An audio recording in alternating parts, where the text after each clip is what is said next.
Bonjour à tous, c'est le Gardien du Savoir, et si vous reprenez ou commencez la série des Anneaux du Pouvoir et cherchez à en savoir plus sur l'univers étendu du Seigneur des Anneaux, vous êtes au bon endroit. La série mentionne Morgoth, les Silmarils, des personnages épiques, mais vous vous sentez un peu perdu? Pas d'inquiétude, je suis là pour vous guider. Commençons tout de suite cette vidéo sur le Premier Âge.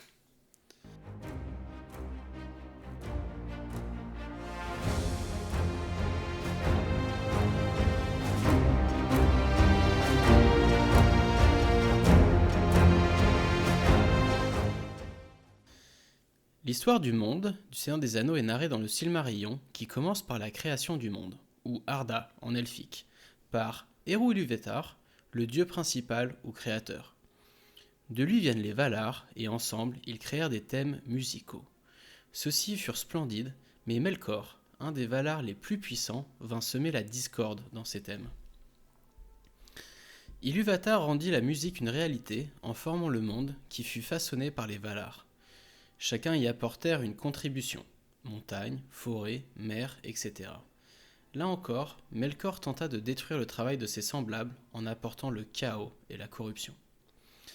Enfin, Ilúvatar créa ses enfants, elfes et hommes, qui devraient se réveiller plus tard. Les Valar se rendront sur Arda en prenant une apparence semblable à celle des enfants d'Ilúvatar. Les Maiar seront leurs serviteurs. Les Valar érigèrent de grandes lampes pour apporter la lumière sur le monde, mais Melkor les détruisit, créant par là même les continents. Les Valar se retireront vers Valinor à l'ouest et y feront pousser 2 arbres, qui joueront un rôle central sur le temps et la lumière. Melkor, lui, se retranchera dans sa forteresse d'Utumno, d'où il tentera de corrompre le monde et attachera à lui ses serviteurs les plus maléfiques. Enfin, les elfes se réveillèrent, à Cuivénen, au bord d'une grande mer intérieure. Il n'y avait pas de soleil ni de lune. Ils furent seulement sous les étoiles. Les Valar les découvrirent et tenteront de les préserver de l'influence de Melkor. Ils les inviteront à vivre sous leur protection en Valinor. Certains acceptèrent avec empressement, quand d'autres prirent plus de temps. Enfin, une minorité ne fit pas le voyage. Parmi les elfes du Valinor, l'un d'entre eux, Fëanor, fils de Finwë, le roi des Noldor, était le plus fort et le plus talentueux, mais aussi le plus vaniteux. Sa fascination des arbres l'entraîna à créer des gemmes qui capturèrent leur lumière afin de la préserver. Ces gemmes, les Silmarils, furent la plus belle des créations et contenaient une partie de la lumière sacrée des 2 arbres, Telperion et Lorelin. Melkor, qui avait entre-temps été capturé par les Valar, fut relâché.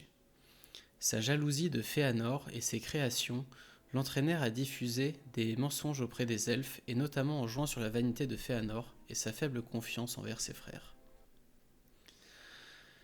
Allié à l'araignée géante Ungoliant, Melkor détruisit les arbres sacrés et de ce fait plongea le Valinor dans la pénombre, les Silmarils étant la dernière source de lumière sacrée. Profitant du chaos, il s'empara des Silmarils et tua le père de Fëanor au passage. Il se retranchera dans sa forteresse d'Angband, en terre du milieu, et sertira sa couronne des Silmarils. Dévasté par sa perte, Fëanor jura avec ses 7 fils un terrible serment. Ils poursuivront Morgoth et récupéreront les Silmarils à n'importe quel prix. Melkor fut à l'occasion renommé en Morgoth par Fëanor, ce qui signifie ennemi sombre du monde. Ce serment fut à l'origine de bien des peines au cours du Premier Âge et de nombre de ses batailles. Au cours du Premier Âge, un Maiar, Sauron, fut corrompu par Morgoth et devint son serviteur, alors qu'il était précédemment au service d'Aulë, le Valar forgeron. Rapidement, il apprend l'art de la manipulation et la tromperie, prenant souvent l'apparence d'être bon. Il supervisa les armées et places fortes de Morgoth, dont il devint le principal lieutenant. Après toutes les guerres et l'intervention finale des Valar, la chute de Morgoth marqua la fin du Premier Âge. Les elfes en ressortirent diminués, nombre d'humains avaient collaboré avec Morgoth et Sauron survivra à son maître, devenant la principale force de l'ombre. Voilà ce qu'on pouvait dire pour résumer très rapidement la création du monde et les événements à l'origine de ceux du Premier Âge.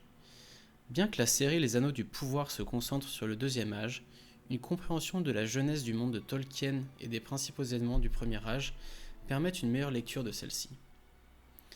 N'hésitez pas à me dire ce que vous pensez de cette première vidéo et si vous seriez intéressé d'approfondir certaines histoires du Premier Âge, comme Béreth et Lucienne ou celle de Finrod. Dans la prochaine vidéo, nous reviendrons sur les événements de la saison 1. Portez-vous bien et à bientôt.